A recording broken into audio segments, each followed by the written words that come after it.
सहज साधना, तत्व प्राप्ति का सहज और सरल उपाय। स्वामी राम सुखदास। श्री हरि। प्रथम अध्याय, निर्दोषता का अनुभव। भगवान का साक्षात अंश होने से जीव का भगवान से साधर्म्य है। अतः जैसे भगवान निर्दोष है, ऐसे जीव भी स्वरूप से सर्वथा निर्दोष है। यह निर्दोषता अपने उद्योग से लाई हुई नहीं है, प्रत्युत स्वतः सिद्ध और सहज है। ईश्वर अंश जीव अविनाशी, चेतन अमल सहज सुखरासी। अर्थ, मनुष्य के भीतर यह बात बैठी हुई है कि हम दोषों को दूर करेंगे और निर्दोष बनेंगे, तब भगवान की प्राप्ति होगी। परंतु सांसारिक वस्तुओं को प्राप्त करने का जो तरीका है, वह तरीका परमात्म की प्राप्ति का नहीं है। सांसारिक वस्तुओं की प्राप्ति तो अप्राप्त की प्राप्ति है, पर परमात्म की प्राप्ति तो नित्य प्राप्त की प्राप्ति है। स्वरूप स्वतः स्वाभाविक निर्दोष तथा नित्य प्राप्त है। अतः इस निर्दोषता को स्वीकार करना है, इसको बनाना नहीं है, और दोषों से उपरत होना है, उनको मिटाना नहीं है। तात्पर्य है कि अपने में निर्दोषता तो वास्तव में है और सदोषता मानी हुई है नहीं। अतः इस मान्यता का त्याग करना है। अगर दोषों को अपने में स्वीकार करके फिर उनको दूर करने का प्रयत्न करेंगे तो वे दूर होंगे ही नहीं, प्रत्युत और दृढ़ हो जाएंगे। कारण कि दोषों को अपने में मानकर उनको सत्ता देंगे, तभी तो उनको मिटाने का उद्योग करेंगे। यह प्रत्येक साधक का अनुभव है कि साधन करने से पहले दोष जितने वेग से आता था, उतने वेग से अब नहीं आता। जितनी देर ठहरता था, अब उतनी देर नहीं ठहरता, और जितनी जल्दी आता था, उतनी जल्दी अब नहीं आता। ऐसा फर्क अपने में देखकर साधक का उत्साह बढ़ना चाहिए कि वास्तव में दोष अपने में नहीं है। अगर ये अपने में होते तो ऐसा फर्क देखने में नहीं आता। तात्पर्य है कि दोषों में तो फर्क पड़ा, पर अपने में कोई फर्क नहीं पड़ा। अतः दोष अपने से अलग है, पृथक है। काम, क्रोध, लोभ, मोह, मद, मत्सर आदि जितने भी दोष हैं, सब असत्य हैं और असत्य के संबंध से पैदा हुए हैं। जैसे नींद के संबंध से जागृत की विस्मृति हो जाती है और स्वप्न दिखने लगता है, ऐसे ही असत्य के संबंध से स्वतः सिद्ध निर्दोषता की विस्मृति हो जाती है और दोष दिखने लग जाता है। दोष स्वप्न की सृष्टि के समान दिखते तो हैं, पर वास्तव में इनकी स्वतंत्र सत्ता नहीं है। दोष आगंतुक है, पर निर्दोष स्वरूप आगंतुक नहीं है। यह सबका अनुभव है कि दोषों के आने पर भी हम रहते हैं और दोषों के चले जाने पर भी हम रहते हैं। दोष आते जाते हैं, पर हम आते जाते नहीं, प्रत्युत जो के त्यों ही रहते हैं। हमें दोषों के आने जाने का भान होता है तो इससे अपने में स्थायी रूप से निर्दोषता सिद्ध होती है। कारण कि निर्दोष हुए बिना दोषों का भान नहीं होता। हम निर्दोष हैं तभी दोषों का भान होता है, और जिसका भान होता है वह अपने से दूर होता है। कैसा ही दोष क्यों ना हो, वह मन बुद्धि में आता है, अपने में कभी नहीं। परंतु मन बुद्धि के साथ तादात्म्य होने से दोष अपने में दिखाई देने लग जाता है। प्रकृति का कार्य होने से मन बुद्धि भी दोषी और अनित्य है। हमारा संबंध न मन बुद्धि के साथ है और न उनमें आने वाले दोषों के साथ। जो आदि और अंत में नहीं होता, वह मध्य में भी नहीं होता। यह सिद्धांत है।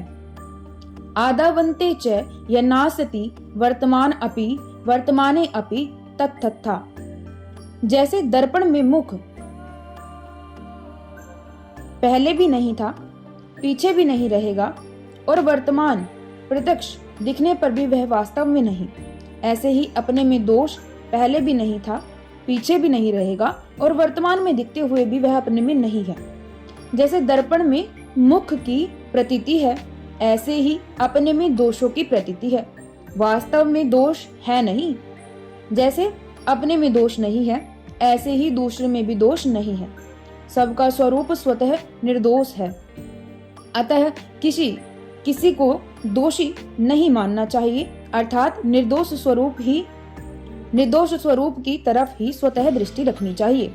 ऐसा समझना चाहिए कि दूसरों ने आगंतुक दोष के वशीभूत होकर क्रिया कर दी, पर ना तो वह क्रिया स्थायी रहेगी और न उसका फल ही स्थायी रहेगा। क्रिया और फल तो नहीं रहेंगे पर स्वरूप रहेगा। अगर हम दूसरे में दोष मानेंगे तो उसमें वे दोष आ जाएंगे, क्योंकि उसमें दोष देखने से हमारा त्याग, तप, बल आदि भी उस दोषों को पैदा करने में स्वाभाविक सहायक बन जाएगा, जिससे वह व्यक्ति दोषी हो जाएगा। अतः सिद्धांत की दृष्टि से पुत्र, शिष्य आदि को स्वरूप से निर्दोष मानकर और उनमें दिखने वाले दोष को आगंतुक मानकर ही उनको व्यवहार की दृष्टि से शिक्षा देनी चाहिए। उसमें निर्दोषता मानकर ही उनके आगंतुक दोष को दूर करने का प्रयत्न करना चाहिए।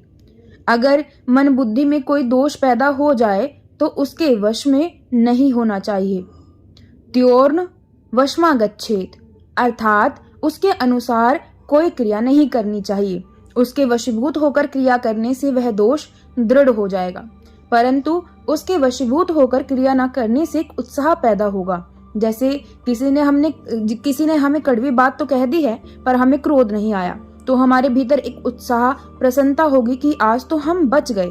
परंतु इसमें अपना उद्योग न मानकर भगवान की कृपा माननी चाहिए कि भगवान की ही कृपा से आज हम बच गए, नहीं तो इसके वशीभूत हो जाते हैं।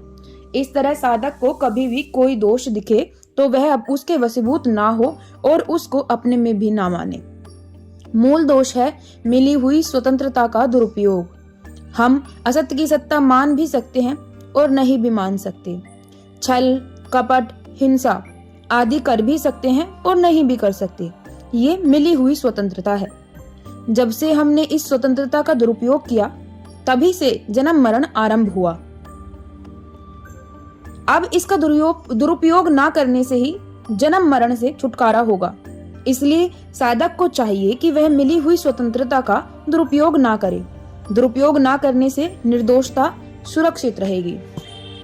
जब मनुष्य मिली हुई स्वतंत्रता का दुरुपयोग करके असत्य का संग करता है, तब वह असत्य के संग से होने वाले संयोगजन्य सुख में आसक्त हो जाता है। संयोगजन्य सुख की आसक्ति से ही संपूर्ण दोष पैदा होते हैं। असत्य पदार्थों में जो रुचि है, भोग और संग्रह में जो अच्छापन दिखता है, सुख दिखता है और उसको पाने की जो इच्छा होती है, यही संपूर्ण दोषों की जड़ है। संयोगजन्य सुख की इच्छा उसी में पैदा होती है जो दुखी है। दुखी आदमी ही सुख की इच्छा करता है और सुख भी उसी को मिलता है जो दुखी होता है। जैसे भोजन का सुख उसी को मिलता है जो भूखा होता है। सुख के बाद दुख आता है, यह नियम है। ये ही संस्पर्शजा भोगा दुख योन्य एवं ते। इस प्रकार सुख के पहले भी दुख है और सुख के बाद भी दुख है। ऐसा समझने से सुख की इच्छा का त्याग हो जाता है, क्योंकि दुख को कोई भी नहीं चाहता। सुख की इच्छा का त्याग होने पर स्वतः सिद्ध निर्दोषता का अनुभव हो जाता है। निर्दोषता कृति साध्य नहीं है। निर्दोषता को कृति साध्य मानने से अभिमान आता है, जो संपूर्ण दोषों का आश्रय है। वास्तव में निर्दोषता स्वतः सिद्ध है, स्वाभाविक और सहज है। इस निर्दोषता की रक्षा करना साधक का काम है।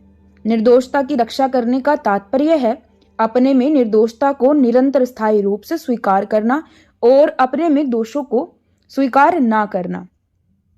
मेरे में दोष नहीं है ऐसा मान लेने के बाद फिर कभी दोष आता हुआ दिखे तो हे नाथ कहकर भगवान को पुकारना चाहिए।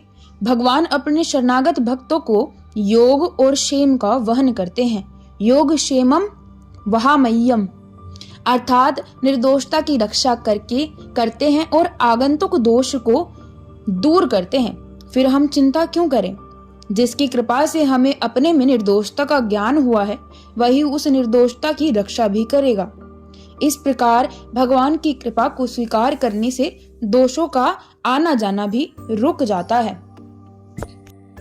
निर्दोषता का अनुभव करने के लिए जैसे भगवान को पुकारना एक उपाय है, ऐसे ही अपने में निर्दोषता की दृढ़ स्वीकृति भी एक उपाय है। रूप से अपनी जो सत्ता है रूप से जो अपनी सत्ता है, वह सर्वथा निर्दोष है। सत्ता मात्र में कोई दोष विकार संभव ही नहीं है।